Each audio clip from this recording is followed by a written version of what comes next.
আসসালামু আলাইকুম। আজ 12 জুলাই 2024। শুরু করছি চেঞ্জ টিভি প্রতিদিনের গল্প অনুষ্ঠান।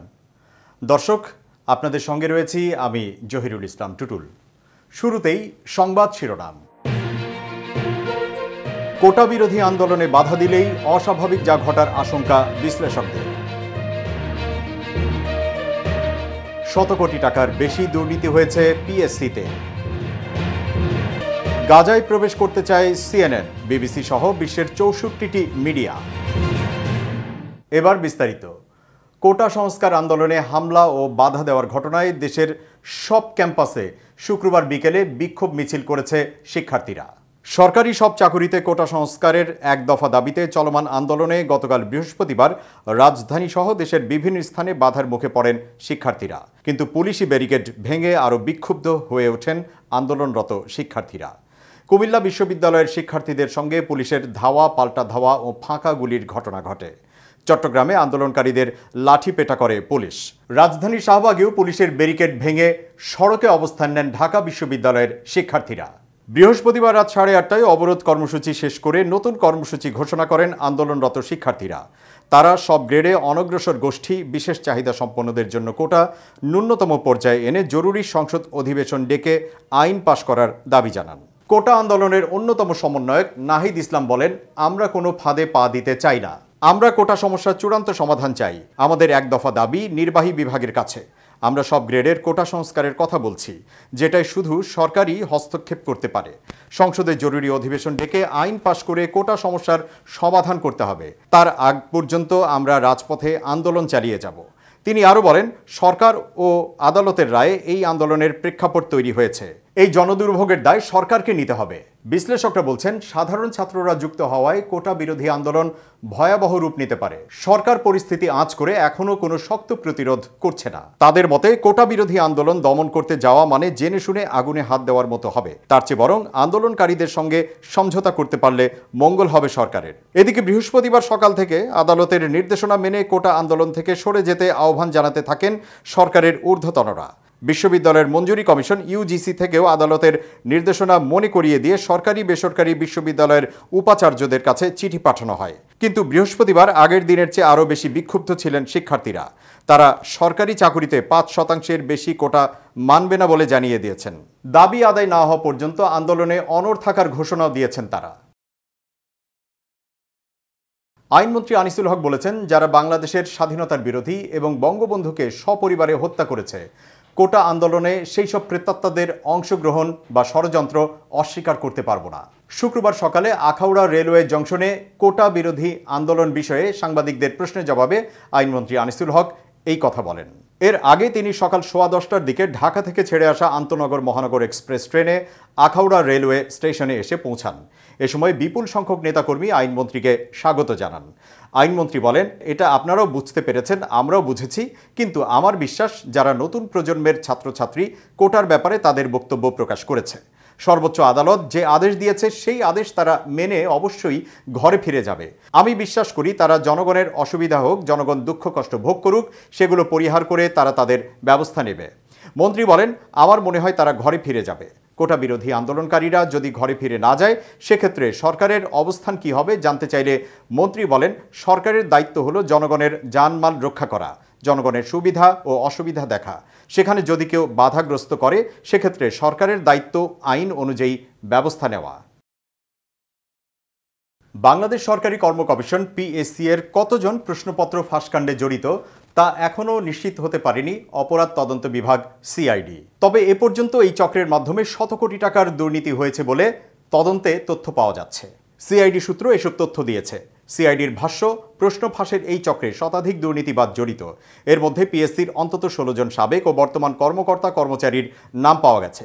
প্রশ্ন ফাঁসের ঘটনায় গাড়ি চালক আবেদ আলী সহ 4 জন গ্রেপ্তার হয়েছেন। আরও 10 জন নতুন কর্মকর্তা কর্মচারীর নাম পাওয়া গেছে। তথ্য যাচাই করে প্রশ্ন ফাঁসে জড়িত থাকলে তাদেরও পর্যায়ক্রমে গ্রেপ্তার করা হতে পারে। সিআইডি বলছে, 2002 সাল থেকে পিএসসির প্রশ্নপত্র ফাঁস হওয়ার তথ্য পাওয়া গেছে। প্রতিটি প্রশ্নপত্র ফাঁসের ঘটনায় পিএসসির কর্মকর্তা ও কর্মচারীদের মধ্যে কেউ না কেউ জড়িত ছিলেন।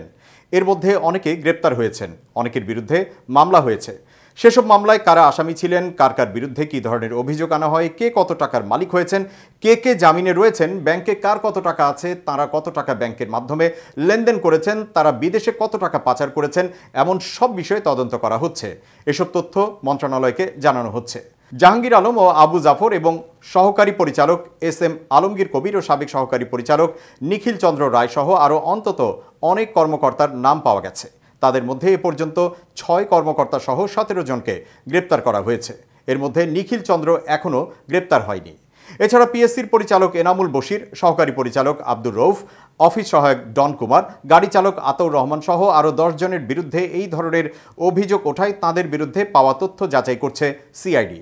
গ্রেপ্তারকৃতদের মধ্যে পিএসসি চেয়ারম্যানের সাবেক গাড়ি চালক আবেদ আলী সহ 6 জন আদালতে স্বীকারোক্তিমূলক জবানবন্দি দিয়েছে। প্রশ্ন ফাঁসের সঙ্গে জড়িত থাকার অভিযোগে 2014 সালে তিনি চাকরি হারান।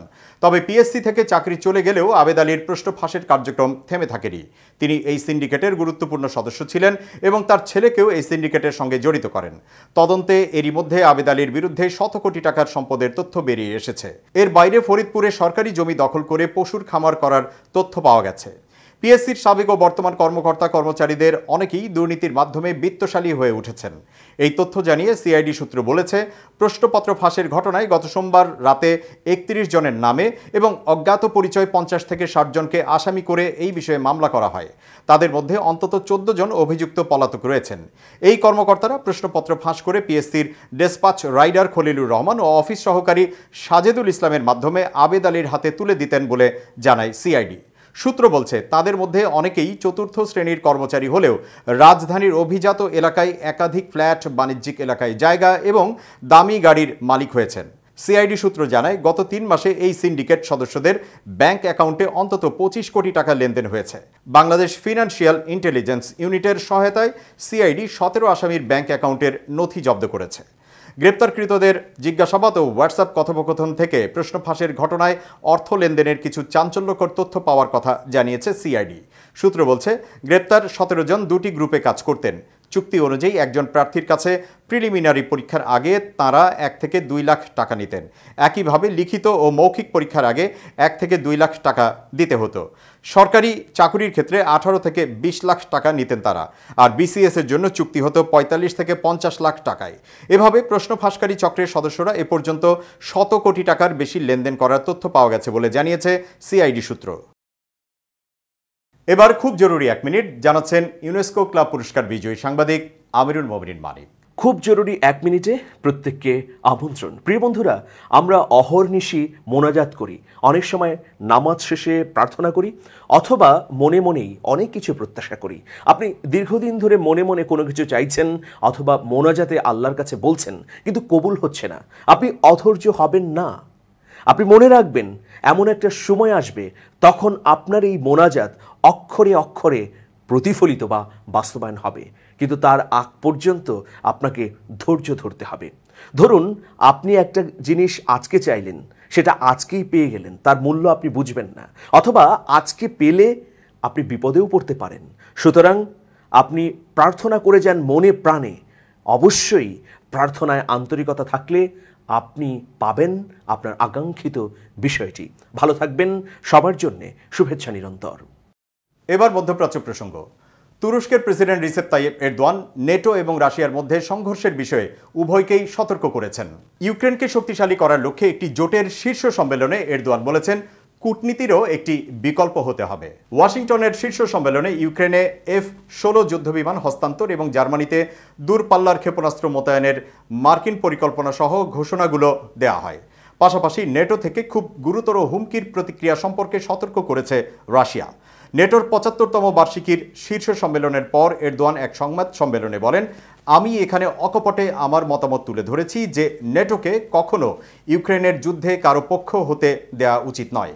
এরদোয়ান বলেছেন, তুরস্ক নেটোর ব্যতিক্রমী সদস্য যারা রাশিয়ার উপর নিষেধাজ্ঞায় যোগ দেয়নি এবং ইউক্রেনের আঞ্চলিক অখণ্ডতা ও সার্বভৌমত্বকে সমর্থন করেছে। তিনি বলেন, আমি জোর দিয়ে বলেছিলাম কূটনীতিকে বাদ দেওয়া উচিত নয় এবং আলোচনার মানে আত্মসমর্পণ নয়। বাইডেন অস্ত্রের অবিচ্ছিন্ন প্রবাহের মাধ্যমে ইউক্রেনকে রক্ষা করার জন্য পশ্চিমা মিত্রদের সমাবেশ করতে এবং কিয়েভের নেটোতে যোগদানের পথের প্রতিশ্রুতি দেওয়ার জন্য শীর্ষ সম্মেলনটি ব্যবহার করেছিলেন। এটি এমন একটি ঘটনা যা রাশিয়ার প্রেসিডেন্ট ভ্লাদিমির পুতিনের জন্য অভিশাপ। ক্রেমলিনের মুখপাত্র দিমিত্রি পেসকভ রাশিয়ান সংবাদ সংস্থাগুলোর প্রকাশিত এই বিষয়ে রিপোর্টের মন্তব্যে বলেছেন, নেটো এখন ইউক্রেন নিয়ে সংঘাতে পুরোপুরি জড়িত। সংবাদ সংগ্রহের জন্য ফিলিস্তিনের গাজা উপত্যকায় প্রবেশের অনুমতি চেয়ে ইসরায়েলি সরকারের কাছে খোলা চিঠিতে স্বাক্ষর করেছে 64টি বৈশ্বিক সংবাদ মাধ্যম।